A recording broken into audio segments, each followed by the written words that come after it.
Paz do Senhor, professor, aluno, superintendente da Escola Bíblica Dominical. Estamos aqui mais uma vez para comentarmos a lição da Escola Bíblica Dominical. Esse trimestre nós continuamos, com os ataques contra a Igreja de Cristo, a sutileza de Satanás, nesses dias que antecedem a volta de Jesus. Nós vamos estar com a lição de número 2, no dia 10 de julho, próximo domingo, às 9 horas da manhã. Nós vamos estar com essa lição, a banalização, a sutileza da banalização da graça. Vai ser uma bênção para a minha e para a sua vida. Eu quero aqui contribuir um pouquinho com o professor para a Escola Bíblica Dominical. Tá? O texto áureo diz o seguinte: porque pela graça sois salvos, por meio da fé. Isso não vem de vós, é dom de Deus. A graça nós encontramos ela tanto quanto em dom como em fé. É fruto do Espírito, A fé como dom e fruto do Espírito. Verdade prática, eu estou acompanhando aqui do ladinho, de vez em quando eu viro o rosto, mas é só para ler o slide que está aí na sua tela, tá bom? Se você quiser o slide, deixe seu e-mail. Eu envio para você, você modifica, use na sua aula. Tá? Esse aqui é um subsídio, uma ajuda para o professor da Escola Bíblica Dominical, mas serve para o aluno também. A graça de Deus não é barata. Ela requer arrependimento, novo comportamento, ou seja, nova vida em Cristo. Aqui nós temos a nossa leitura diária. Estamos comentando a nossa leitura diária todo dia pela manhã, tá? A partir das 8 horas no Instagram, Pastor Rivanildo de Faria, e também no YouTube, Pastor Rivanildo de Faria. Vai lá, curte, compartilhe, escute, comente, participe conosco, tá bom? E a mesma coisa desse vídeo, curta, se inscreva, compartilhe, dê sua opinião, deixe seu comentário, para nós sabermos de onde você é. Deixe seu comentário aí, comente junto conosco. Temos a leitura diária, estamos gravando ao vivo, tá? Estamos fazendo a live todos os dias, de segunda a sábado, a partir das 8 horas da manhã. No YouTube, um pouquinho mais tarde, 8h30, que eu gravo primeiro no Instagram, até que eu domine um pouquinho aí gravar nos dois ao mesmo tempo. Tá bom? Vamos para frente? O que é banalização? Vamos ver, banalização é efeito de banalizar, tornar banal, comum, trivial. Há um comentário que diz que estão querendo tornar o que não era normal, deixar ele normal. Mas o que não é normal, o anormal, ele nunca vai ser normal. O anormal é sempre, ele pode se tornar comum. Mas normal, nunca, tá? É comum algumas coisas que nós vivemos hoje que antigamente nós não vivíamos. Especialmente falando de assuntos tidos como importantes. A banalização, ela vem, os assuntos importantes, ela vem banalizar, ela vem dizer, não, isso aí passou, não é mais dessa forma. Banalizar é a mesma coisa. Também sobre os assuntos importantes, ela torna comum, trivial no dia a dia. Ela quer dizer assim, não, o que agora esse aí não tem mais importância. Não, mas tem sim. Nós não podemos banalizar a graça de Deus. A leitura bíblica em classe está aí na sua tela. Efésios capítulo 2, versículo 4 a 10. O texto áureo é o 2:8. Pela graça sois salvos por meio da fé, e isso não vem de vós, é dom de Deus. Indo para frente. Na introdução, no plano de aula, ajudando um pouquinho o professor aí, você tem que trazer uma compreensão, tá, do conceito da graça de Deus. Você precisa, de alguma forma, explicar, e é isso que nós vamos te ajudar nesse momento. O objetivo da lição, explicar a natureza da graça, apresentar a graça no contexto bíblico, classificar no contexto histórico da Reforma Protestante, pontuá-la no contexto contemporâneo. Tá? É uma motivação para você usar com seus alunos, não há salvação sem a graça de Deus. É um favor imerecido da parte dele. A apresentação da lição, né, entretanto, a graça também não é uma licença para pecar. Olhe bem, você vai dizer que a salvação, não há salvação sem a graça de Deus, mas a graça não é um motivo para cometermos pecado. Sugestão de método, nessa lição, uma indicação de que a expressão graça barata foi introduzida na literatura para expressar a vida cristã nominal ou mundanizada. Então, a graça barata, ela vem como desmerecer essa vida cristã, um certo, digamos assim, seria um certo lado puritano das nossas vidas. E a graça, a banalização, ela vem tirar essa expressão, né, banalizando a graça. Nessa lição, a introdução, estudaremos sobre a graça de Deus. Bem, no contexto hebraico, na graça, né, dentro do significado hebraico, você está vendo aí, recede. Você vai encontrar no Antigo Testamento, quando fala de graça, ou no primeiro, como o judeu gosta, né, vamos tratar de Primeiro Testamento, não vamos irritar, você não vai ficar irritado de eu falar primeiro, né?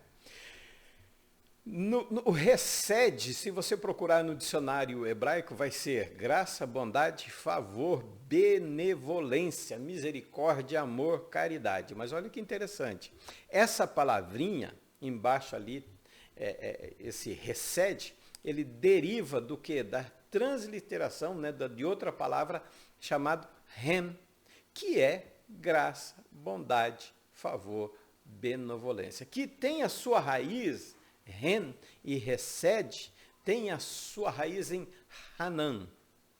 Pode puxar bem lá na garganta mesmo. Hanan, tá? Hanan é dobrar, é inclinar, é a um inferior e favorecer a ele. Então, para a minha graça te alcançar, eu tenho que ser maior do que você. Como entre os seres humanos nós não temos, somos todos iguais, então o máximo que eu posso fazer é o quê? Um favor e não te cobrar nada nessa vida pessoal. Causativamente, implorar, por exemplo, favorecer por petição, é interceder. Viu porque Cristo é nosso mediador? Porque Ele é o mediador da nossa salvação. Então, olha que interessante, a palavra Hanan, que vai derivar depois, né, a recede, deriva dessa palavra Hanan, quer dizer, é aquele que se inclina, aquele que favorece, aquele que intercede. E uma raiz primitiva de Hanan, propriamente, assim, na raiz mesmo da palavra hebraica, é inclinar, tá? No grego, aqui tem, que interessante, Hanan, ainda eu estava quase passando essa parte, Hanan, ela tem o sentido de suplicar, ela tem um sentido de ser favorável, de negociar algo entre partes, de ser gracioso, agir graciosamente, admoestar, de ser misericordioso, de ter e anunciar misericórdia, de ter piedade, de fazer uma súplica, que foi tudo isso que Jesus fez por nós diante de Deus, pois nós éramos inimigos de Deus. No grego já é charis. Charis é graça, bondade, o mesmo significado. Como um presente, uma bênção, uma dádiva, um favor, imerecido, um agradecimento. Pode ser em forma de agradecimento, pode ser em forma de beleza, mas na Bíblia, geralmente, o contexto no grego é esse aqui, é como um presente, uma bênção trazida ao homem por Jesus Cristo. Tá? Charis, propriamente é usado primeiramente a favor do Senhor. Sempre, olha que interessante, tanto no grego quanto no hebraico, livremente estendido para se entregar às pessoas, porque ele está sempre se inclinando para Deus. Você já parou para pensar que sempre Deus se inclina, Deus desce, Deus olha, Deus estende a mão, mas você não encontra nenhuma referência bíblica dizendo olhou Deus para cima.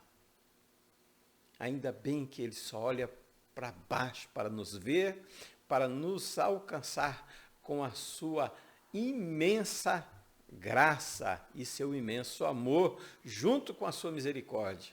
Imagine um mundo criado por Deus sem esses três. Sem a graça, sem o amor e sem a misericórdia. Eu e você já estaríamos mortos. Vamos para frente, rapidinho. Aqui tem, eu vou deixar, se você, um tempo, né? Ambos se refere a Deus, estendendo-se livremente seu favor, sua graça, para nos alcançar, que eu acabei de falar, às vezes traduzido como obrigado, né, como apresentar-se a Deus com orações de graça, mas a ideia central é favor, é alcançar o homem inclinando-se para ele. Compreendendo a graça divina. Ao afirmar que a graça é divina, se quer dizer com isso que a sua origem, claro, inteiramente em Deus. Foi ele quem quis agir assim.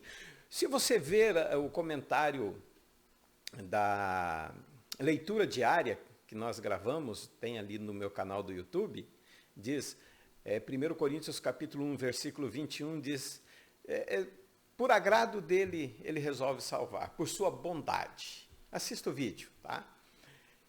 A graça é divina. Quanto custamos? Quanto que você vale?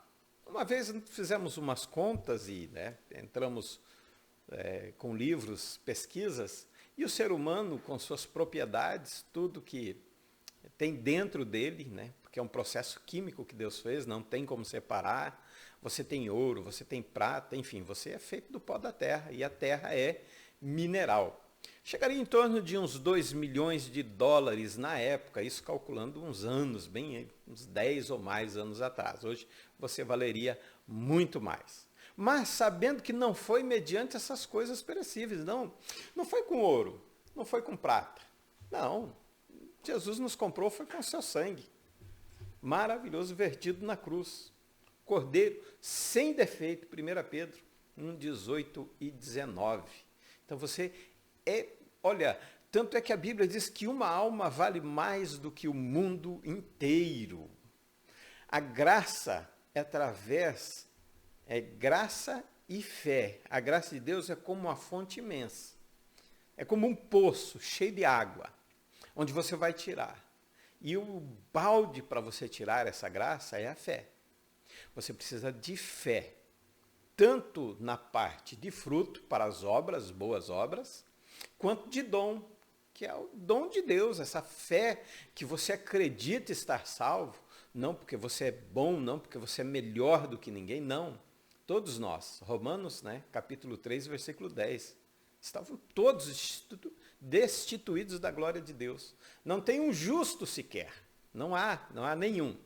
Então, você precisa desse veículo, desse condutor, fé, que te leva à graça, que você acredita. Um exemplo que eu sempre dou é o seguinte, por exemplo, quando tinha o pedágio, com certeza por esses dias deve voltar, quando tinha o pedágio, você pagava o pedágio, quando seu carro estragava, você acreditava que ligando, alguém vinha te socorrer. A graça é assim, você está numa estrada, você não pagou pedágio, seu carro estragou, mas você acredita que um guincho vem te socorrer. Isso é a graça divina. O versículo 8 afirma, é dom de Deus. É dom é dádiva, é presente, é dado. Não compra, não vende, não troca.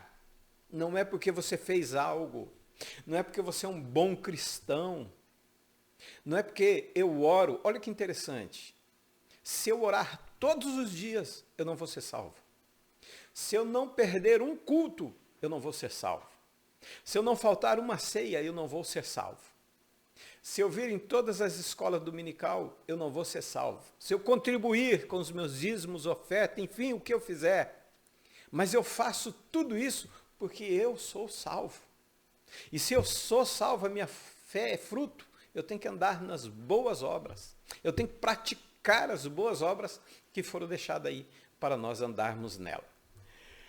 Versículo 9 declara: não é por meio de obras, é pela fé. Você acredita, você crê, claro que com arrependimento. Sem arrependimento é impossível, né? Impossível agradar a Deus. A necessidade da graça. Por quê? Usamos uma das doutrinas mais bem definidas e claras das Escrituras, referente à queda do homem. Mas por que nós precisamos de graça? Vamos ver por quê? A graça é um favor imerecido, já vimos isso, né? Ali você vê que não é porque você merece. Não é porque, enfim, já falei demais. Isso significa que ninguém, não há um justo sequer. Mas por que a necessidade da graça? Paulo identifica 5 elementos da rebeldia do homem. Olha, 5 elementos da nossa rebeldia que necessita da graça para sermos perdoados. A injustiça. Meu Deus. Não há justiça. Às vezes eu vou dar aula, eu tento não me emocionar, eu tento não, tomar partido, mas nós vivemos num mundo injusto, onde as pessoas não estão mais preocupadas umas com as outras, onde as pessoas não se importam. Eu estou bem, eu estou bem, o outro, ele que procura estar bem. É claro, nós temos que levar as nossas cargas. Gálatas capítulo 5, se eu não me falha a memória, diz: levai as cargas uns dos outros, mas mais para frente diz ali que nós temos que levar as nossas próprias cargas. Eu concordo, mas a injustiça é praticada até mesmo no meio evangélico, até entre os irmãos nós vemos injustiça, favorecimentos de um e outros deixados de lado. Por isso precisamos da graça. Obscurantismo intelectual atingiu a todos. A nossa mente, a mente dos homens está totalmente atingida. Está obscura, perdida no pecado, perdida fora da graça de Deus. Vontade adormecida é a marca de todos. Além de perdido, está adormecido, está morto nas suas próprias iniquidades. Está morto, está afogado ali, Romanos 3:11, vai acompanhando aí. Apostasia é a ação de todos. Paulo diz que todos se extraviaram, todos. Em vez de reconhecer, diz, não há quem busque a Deus. Não há um só, ele termina o versículo. Perverter o culto de Deus em vil idolatria. Irmãos, é sério. Nós não estamos, muitas vezes, servindo a Deus de uma forma sincera, de uma forma misericordiosa. Bem-aventurados os misericordiosos, porque eles alcançarão misericórdia. Bem-aventurados os que choram, nós não choramos mais.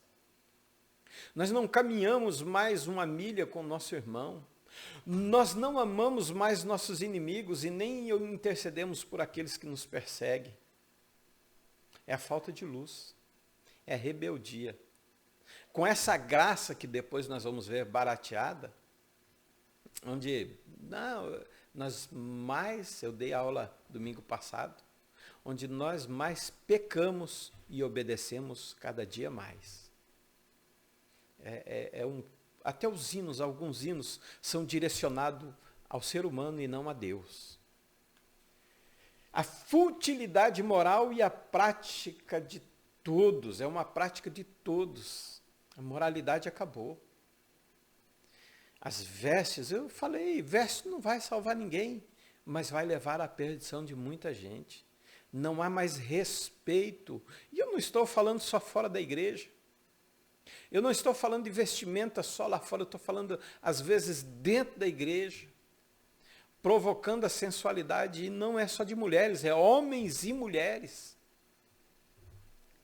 Isso é uma degradação total da moral. Sexo antes do casamento. Olha, é tanta coisa que essa futilidade moral, não existe mais, a moral parece que foi esquecida. os bons costumes, não no extremo, não no extremo, mas os bons costumes foram deixados de lado. Não sendo ortodoxo, foram deixados de lado. Por isso nós precisamos, por isso há uma necessidade da graça. Corrupção da doutrina da graça. Nós vimos na Reforma Protestante que a salvação era alcançada como? A salvação era alcançada através de compras, de indulgências, cartas, perdão adquirido antes. Deixa eu só dar uma conferida, peraí. Não, está tudo certinho. É que eu sempre confiro ver se está filmando certinho ou não. E nos dias de hoje também há uma corrupção da nossa graça. A bênção, ultimamente, está ligada a bens materiais. E você hoje, querendo ou não, você vale. Infelizmente, irmãos, é o que você tem. Se você não tem, não, você não vale muita coisa. E isso tudo que vem para nós, a maioria das vezes, nós jogamos para o mundo. Olha que interessante, na pandemia, 2 Crônicas, capítulo 7, versículo 14, foi o mais citado que eu encontrei nos áudios, nas pregações, nas orações, nas igrejas, enfim. É uma das referências mais citadas, foi essa de 2 Crônicas 7, 14. Mas a mensagem não é para o mundo, é para mim. Se o meu povo, que se chama pelo meu nome, orar, se humilhar, se desviar ou converter dos seus maus caminhos. Não é o povo do mundo não anda, quem não aceitou Jesus como seu Salvador, ele não anda nesse caminho, então ele não desvia. Quem desvia, quem deixa, quem se afasta do bom caminho somos nós, que pregamos e muitas vezes não vivemos aquilo que pregamos. A graça, as Escrituras afirmam que Deus quer salvar a toda. Ela é universal, mas não universalista. A corrupção nos dias de hoje, da graça, no tempo de Lutero, foi essa. No nosso tempo é essa. Não se importa. Não, Deus não pode ser. Não, você está, sabe, uma liberdade para pecar. Uma liberdade para fazer o que quiser da vida. Não, a graça não funciona dessa forma. A graça, ela é para salvação. Ela não é liberdade para pecar. Eu tô ouvindo aqui um barulhinho do ar-condicionado. Não sei se você está ouvindo, mas eu não sei onde eu deixei o controle. Vou deixar ele ligado, tá? A graça, ela veio para salvar a todos. Deus quer salvar a todos, tá? A graça é universal, significa que é concedida a todos os homens. Deus quer salvar a todos, mas você precisa crer. Você precisa mudar de vida. Não tem como você continuar nessa vida e ser salvo. Não, você precisa mudar. A Bíblia afirma, a salvação está ao alcance de todas as pessoas, em qualquer circunstância. Não pense você, eu não tenho mais jeito, eu estou perdido. Não, a graça de Deus te alcança por meio de fé, do arrependimento de coração, é arrepender dos pecados praticados. Mas ela não é universalista. Não é que no final do tempo Deus vai reconciliar com todos, não vai deixar ninguém perdido. Não. Há um lago de fogo preparado. Quem não for salvo vai para a segunda morte, que é a separação total de Deus. Não acreditamos no amor divino que permitirá ao ser humano viver de qualquer forma, que até mesmo o diabo e os anjos caídos vão ser restaurados. Não acreditamos. Pelo menos a nossa Assembleia de Deus não pregamos isso. Não acreditamos nessa doutrina universalista, tá? A restauração da doutrina da graça. Como foi observada, a reforma surge numa reação, contra a corrupção da doutrina da graça. E nós precisamos, com esta lição desse trimestre, nós restaurarmos, não uma reforma. Reforma eu acho meio substancial. Reforma é você tampar algum defeito, mas nós precisamos restaurar a graça de Deus para as nossas vidas. Não podemos deixar ela barata. Ela não é. Ela não é se você é uma mudança de vida. O que você fazia, você não faz mais. O que você praticava, você não pratica, mas você não pode viver no pecado. Então ela não é barata. Ela não é para fazer a sua vontade. 1 Tessalonicenses, capítulo 2, versículo 4, Paulo diz, olha, o evangelho nos foi confiado para levar aos homens para fazer a vontade de Deus, não a dos homens, mas a vontade dele. E o valor, nós falamos, você viu. Escreve a Coríntios. 1 Coríntios, capítulo 7, 23, deixei até separadinho aqui. Fostes comprado pelo mais elevado preço. Não vos torneis escravo de homens. Portanto, irmãos, cada um deve permanecer diante de Deus na condição em que foi chamado. Não negocie a sua salvação. Foi cara. Custou muito. Custou um sangue inocente. Custou o sangue de alguém que não devia. Não negocie. A política está aí. Não negocie. Ano de eleição. Não venda. Não troque por nada a sua salvação. É o bem mais precioso que você tem. Na conclusão da lição, professor, fale, incentive, desde o começo e conclua que o amor de Deus é a maior prova. O amor de Deus é a maior prova. Foi entregando seu filho. É a maior prova de amor pela humanidade, é a sua graça. Ela é preciosa. Por isso não podemos banalizá-la, e eu vou mais além, não podemos trocá-la, não podemos vendê-la, não podemos negociar a nossa salvação. Nessa lição, partimos da necessidade de compreender corretamente o que é a graça de Deus. Vimos como a graça de Deus foi estendida em diferentes contextos. A Bíblia é sempre a régua através da qual qualquer entendimento da doutrina da graça precisa ser entendido.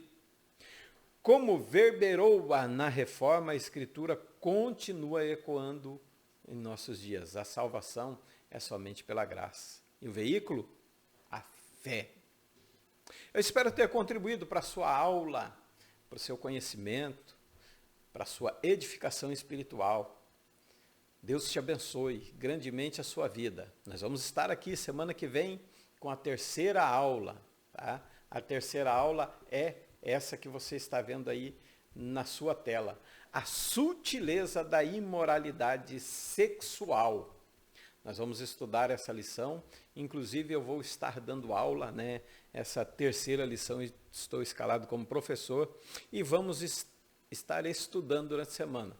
Não perca a leitura diária, não perca o próximo subsídio, que Deus abençoe grandemente a sua vida, que Deus ilumine, que você possa estar sobre a graça, o amor e a misericórdia de nosso Senhor Jesus Cristo.